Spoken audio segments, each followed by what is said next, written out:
Ever heard the phrase, more Fabergé than you can shake a stick at? Okay, maybe not exactly, but you get the picture. Not quite a common saying. But it should be. We're diving into a world of luxury today. Oh, A absolutely. world of luxury so extravagant, Yeah. so steeped in history, it makes a diamond tiara look like something you'd find in a cereal box. You're not wrong. These aren't just ornate Easter eggs. These are Fabergé eggs, intricate masterpieces. Yeah. They tell the story of Imperial Russia, and believe me, the details are fit for a czar. I've been poring over these articles and I'm already hooked. But let's back up a bit.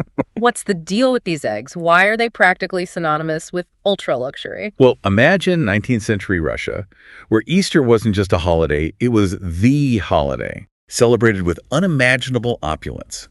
And what better way for a czar to impress than with a gift that screamed, "I spared no expense." Okay, but a jeweled egg. Right. I mean, it's brilliant, but where did that even come from? It actually started with a surprisingly simple gift idea. Emperor Alexander III's own brother suggested the first Fabergé egg as a unique Easter present for Tsarina Maria Feodorovna back in 1885. Talk about brotherly advice changing the course of history, but there's got to be more to it. Did they just pull the jeweled egg idea out of thin air? The inspiration is thought to be a much simpler hen egg from the Danish royal collection. It was all about layers and surprises, an enamel shell, a golden yolk inside, and even a tiny golden hen nestled within that. Clearly, Alexander III was a fan of hidden depths and extravagance. It's like those Russian nesting dolls, but instead of wooden figures, it's diamonds and gold. And speaking of which, we have to talk about the mastermind behind it all, Peter Carl Fabergé. This wasn't just some jeweler, this was the emperor's goldsmith. Exactly.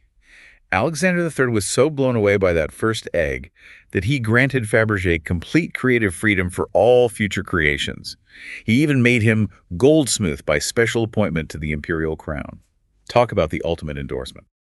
The emperor didn't even know what the next egg would be, right? Right. The only requirements were uniqueness and a hidden surprise. Can you imagine the anticipation, the pressure on Fabergé to outdo himself year after year? It was like a high-stakes Easter egg hunt where the prize was a masterpiece. Okay, that's some serious pressure.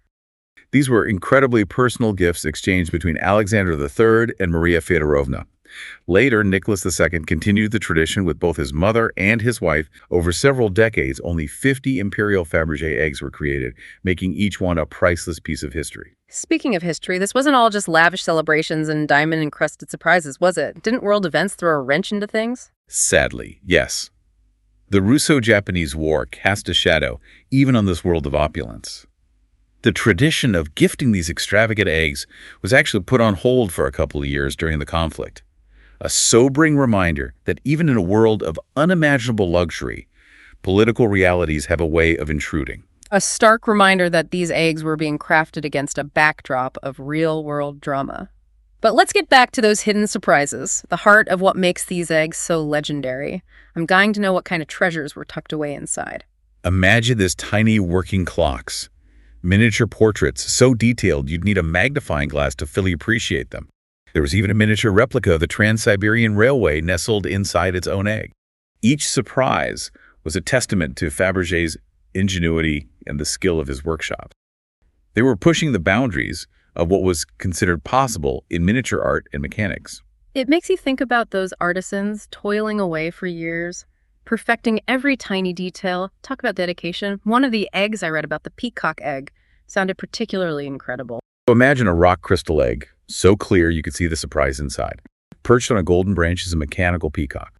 Wind it up and the peacock lifts its head, spreads its tail feathers in a dazzling display of shimmering enamel and gemstones. It even struts around. It's more than a gift at that point. It's a piece of art, a mechanical marvel, a tiny window into another world.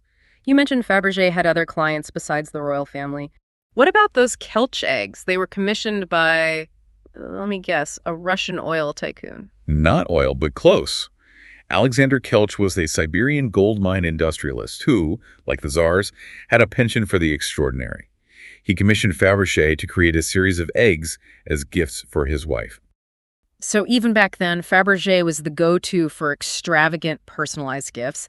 But let's be honest, when we talk about Fabergé eggs, it's impossible to ignore the elephant in the room, or rather, the revolution in the empire.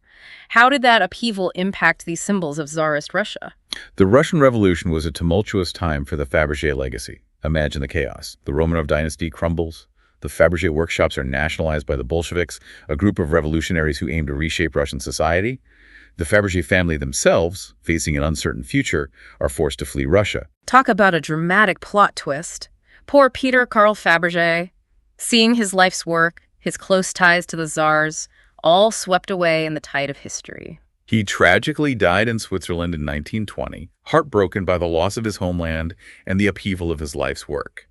And as for the fate of the eggs themselves, well, that's where the story takes another turn. So the Romanovs are gone, Fabergé himself is gone. Right. And these eggs, once symbols of imperial might, are scattered to the winds. Yeah. What happens next? Were they melted down, hidden away? Did they end up as some revolutionary's paperweight? It's amazing, isn't it, how these objects can outlive empires. Some eggs were indeed sold off by the cash-strapped Soviet government, but many others found their way into museums and private collections. Hidden treasures just waiting to be rediscovered.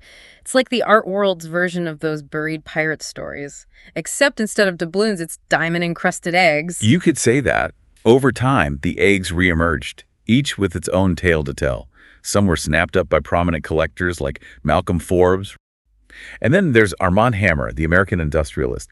He had strong ties to Russia and managed to acquire several eggs during the Soviet era. He even gifted one to a U.S. president. Talk about an unforgettable present. Now that's what I call putting the state in state gift. A Fabergé egg. Wow. But of all the collectors, Victor Vekselberg takes the cake, right? It was like he pulled off the heist of the century. He certainly made headlines. In 2004, just as the entire Forbes collection was about to hit the auction block, Vekselberg swooped in and bought the whole lot, 9 imperial eggs in one fell swoop. Someone clearly had their buy-it-now finger ready. Didn't he spend over $100 million to bring those eggs back to Russia? He did, and his reasoning was fascinating. It wasn't about personal gain or bragging rights. Vekselberg saw it as a way to reclaim a piece of Russian heritage. He even opened a private museum in St. Petersburg to showcase these incredible artifacts. Okay, you gotta respect that. I mean, it would have been a shame for those eggs to be locked away in some private vault hidden from the world. But his collection isn't the only one accessible to the public, right? Right. The Kremlin Armory in Moscow houses the largest collection of imperial Fabergé eggs, a whopping 10 in total. It's a powerful reminder that these objects, born from imperial indulgence, now belong to the world, inspiring awe and wonder in everyone who sees them. It's almost poetic, isn't it? These eggs have transcended their origins. They're not just symbols of a bygone era. They're objects of fascination, sparking curiosity about art, history, even human ambition. They remind us that even in a world that can feel increasingly mass-produced, there's a certain magic to things crafted by hand, with intention, with artistry. Absolutely.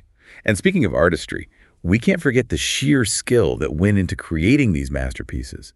Each egg wasn't just the work of one man, Fabergé, but a testament to the dedication of dozens of incredibly talented artisans. We've talked about miniature trains and strutting peacocks, but the level of detail goes even deeper than that. It's like those artisans had superpowers. The way they could manipulate precious metals and gemstones on such a tiny scale. What was that incredibly intricate enameling technique they used? Ah, you mean guilloche. It's a process that involves engraving fine, almost invisible patterns onto the metal. Then layer upon layer of enamel is applied, creating this incredibly rich, luminous effect that you just don't see in ordinary jewelry.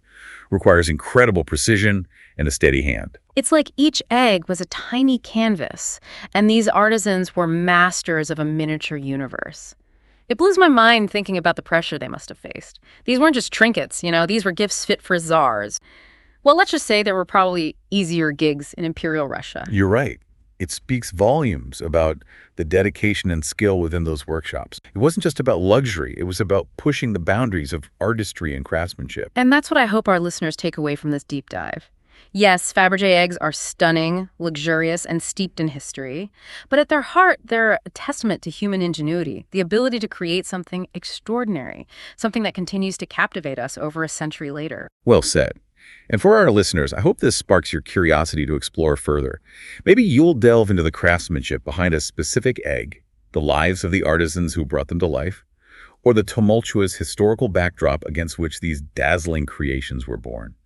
There are layers upon layers to uncover, just like those intricate eggs themselves. What a journey it's been. From imperial gifts to hidden treasures, from miniature masterpieces to enduring legacies. Until next time, keep exploring, keep questioning, and keep seeking out those hidden wonders that make history sparkle.